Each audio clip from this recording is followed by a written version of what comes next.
үйл ажиллагааны хөтөлбөрийн дагуу хүндэтгэлийн морин хуур аялал гэрчлэлтийн хэмээн бол сүүлийн жилүүд бид хэрэгжиж эхэлсэн. Хуучин системээс шинэ систем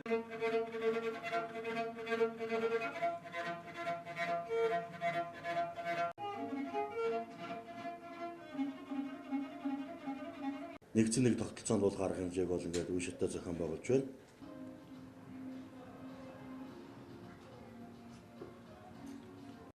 Ямар одоо сүндэл бэрхшээлүүд байдгийг та бүхэн маань маш сайн мэдж байгаа.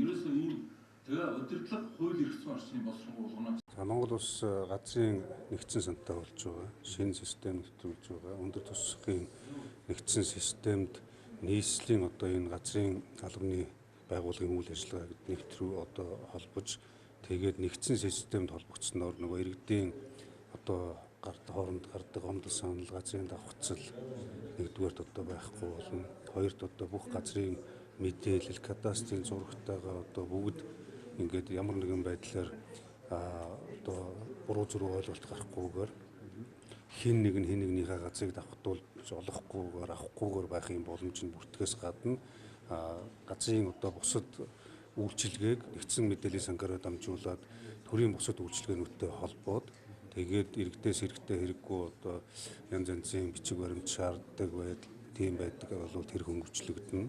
За тэгээд бусад одоо газрын үйлчилгээ их түргэн шуурхаа болгоно. Ямар нэгэн байдлаар кадастрын зураглалаас өөр байдлаар гэрчилгээ бичигддэг. Нэг бол гэрээ одоо зурагдаг, эсвэл цуцлагддаг, барьдаг, ямар нэгэн байдлаар цаасан хэлбэрээр байж байгаад алга болдог энэ зүйлүүдээс одоо бид ангижрах тэр хэрээр газрын маргаантай асуудлууд, иргэн аж ахуйн нэгж хоорондын шүүх одоо хуулийн байгууллагын маргаантай асуудлууд бас багасж зэгсрэгдэнэ гэсэн юм одоо ойлголтыг авч байна. Өнгөрсөн хугацаанд юу гэхээр бид нар Монгол улсын 330 сум 21 аймгийг бол өхөлдөн кадастрын нэгдсэн мэдээллийн системд оруулсан.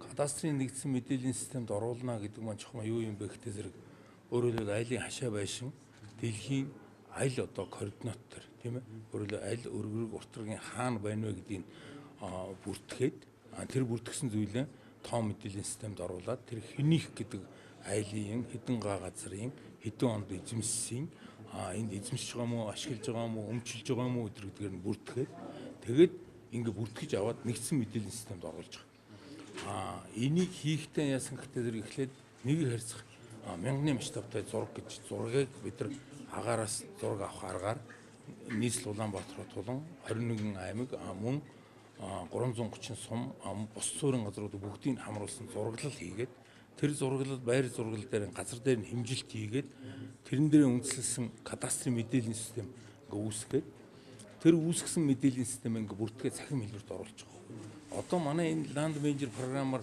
бүртгэгдсэн бүртгэл иргэн хүн одоо альч ямар ч хүн өөрийнхөө регистрийн дугаараар юм уу ороод тэгээ өөрийнхөө мэдээллийг харах боломжтой.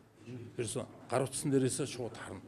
газар.gov.cg гэсэн сайтаар ороод ингээ мэдээллийн системд орно. Нийслэл Улаанбаатар хотыг өнгөрсөн 18 оны 7 сарын 20-наас эхлээд бид нар энэ төслийг хэрэгжүүлж эхэлсэн. Одоо 12 сарын 1 гэхэд энэ дуусна. Нийслэл Улаанбаатар хотод одоо бүртгэгдсэн, эзэмшсэн, ашигласан, одоо өмчилсөн гэдэг энэ бүх харилцаагаар олгогдсон бүх газруудыг бүртгэлжүүлээд ямар нэгэн давхцал алдаагийн арилгаад нэр хаягийн алдаатай одоо зураглалын алдаатай бүгдийг засварлаад тэгээ нэгдсэн мэдээллийн системд оруулж авна. Ингэж нэгдсэн мэдээллийн системд оруулснаар өөрөөр хэлбэл газрын маргаан гэдэг асуудал үндсэндээ байхгүй.